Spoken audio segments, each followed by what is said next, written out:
ইস্তেগফারের অলৌকিকতা, এক মানুষের ফিরে আসার গল্প। আসসালামু আলাইকুম। আজ যে গল্পটি শেয়ার করব সেটা কোনো কল্পকাহিনী নয়। এটা এমন একজন মানুষের বাস্তব অভিজ্ঞতা যিনি জীবনের সবচেয়ে অন্ধকার সময়েও আল্লাহর দরজা একবারও বন্ধ দেখেননি। এই গল্প আপনাকে শেখাবে ইস্তেগফার শুধু মুখের শব্দ নয়, এটা তাকদীর বদলে দেয়ার এক অলৌকিক চাবি। চলুন শুরু করি। তার জীবনটা একসময় খুবই সাধারণ ছিল। চাকরি ছিল, পরিবারে শান্তি ছিল, মা বাবাকে ভালোভাবে দেখাশোনা করতেন। কিন্তু ধীরে ধীরে সবকিছু বদলে গেল। একটি ভুল সিদ্ধান্ত, একটি ব্যর্থ ব্যবসা আর কয়েকটি ভুল মানুষের সাথে সম্পর্ক, সব মিলিয়ে জীবন তার হাতের মুঠো থেকে ফসকাতে লাগল।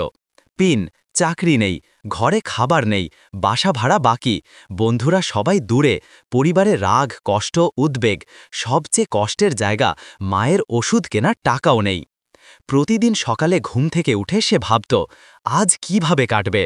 তার চোখের সামনে জীবনের সব আলো নিভে গিয়েছিল।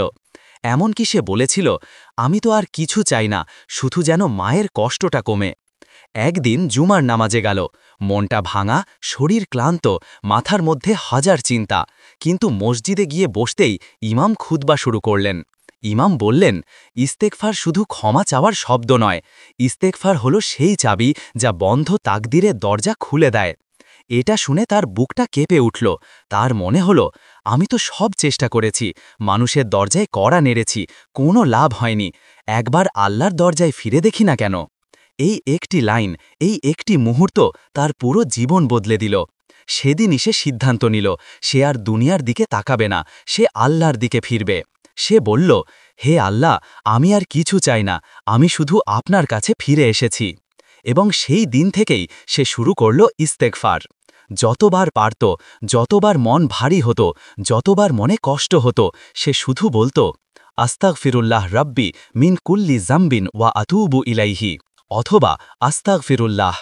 কিন্তু খেয়াল করে দেখেন, সে কোনো দোয়া চায়নি, সে শুধু বলেছে, হে আল্লাহ, আমি ভুল করেছি, আমাকে ঠিক করে দিন। ইস্তেগফার শুরু করার চতুর্থ দিন তার ফোনে একটা কল এলো। কল করল এক পুরনো বন্ধু। বন্ধু বলল, ভাই, আমাদের অফিসে জরুরি লোক দরকার, তোমার কথা মনে হলো, চাইলে কালই চলে এসো। সে ভাবল, আমি তো কোনো আবেদন করিনি, কোথায় কোথায় সিভি পাঠিয়েছি কেউ রাখেনি, এই কলটা কোথা থেকে এলো। পরদিন সে অফিসে গেল। বাকিরা যেখানে ইন্টারভিউ দিচ্ছে, তাকে শুধু বলা হলো, আপনি কাল থেকেই যোগ দিন। সে স্তব্ধ হয়ে গেল। এমন চাকরি, এমন সহজে, এমন সময়ে। প্রথম মাসেই এমন স্যালারি পেল যা দিয়ে মায়ের চিকিৎসা, বাসা ভাড়া, পরিবারের খাবার সব কিছু হয়ে গেল। সেই দিন রাতে সে কান্না করছিল, আনন্দে, কৃতজ্ঞতায়, লজ্জায় আল্লাহর সামনে ভেঙে পড়ে। সে বলল, আমি তো কিছু চাইনি আল্লাহ, আমি শুধু ইস্তেগফার করেছিলাম, শুধু ক্ষমা চেয়েছিলাম, আর আপনি পুরো দুনিয়ায় বদলে দিলেন। ইস্তেগফার কেন এমন কাজ করে জানেন?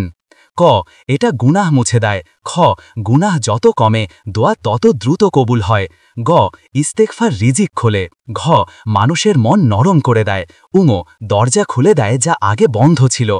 কুরআনে নূহ আলাইহিসসালাম বলেছিলেন, তোমরা ইস্তেগফার করো, রাব তোমাদের ওপর বৃষ্টি বর্ষণ করবেন, সম্পদ বৃদ্ধি করবেন, সন্তান দেবেন, রিজিক খুলে দেবেন। অর্থাৎ ইস্তেগফার শুধু আখেরাতময়, দুনিয়ার সমস্যাও দূর করে। চাকরির পর ধীরে ধীরে অনেক কিছু বদলে গেল। পরিবারে শান্তি ফিরল, মায়ের চিকিৎসা নিয়মিত শুরু হলো, ঘরে খাবার এলো, তার নিজের মনও বদলে গেল, হতাশা কমে গেল, আত্মবিশ্বাস বেড়ে গেল, আরও দৃঢ় হলো, আল্লাহর ওপর নির্ভরতা আরও দৃঢ় হলো। সে বলে, আগে আমি মানুষের দিকে তাকাতাম, কিন্তু ইস্তেগফার আমাকে শেখালো আল্লাহ সব কিছু বদলে দিতে পারেন। এই গল্পের শিক্ষা খুবই গভীর। এক, সমস্যায় পড়লে শুধু চাওয়ার দরকার নেই, ফিরে আসার দরকার আছে। দুই, ইস্তেগফার এমন এক শক্তি যা জান্নাতের দরজা খুলে দুনিয়ার দরজাও খুলে দেয়। তিন, যখন সব কিছু অন্ধকার মনে হয়, তখন ইস্তেগফারই আলো হয়ে আসে। চার, ইস্তেগফার শুধু গুনাহ মুছে দেয় না, এটা চাকরি, রিজিক, শান্তি, সমাধান সব কিছু এনে দেয় আল্লাহর হুকুমে।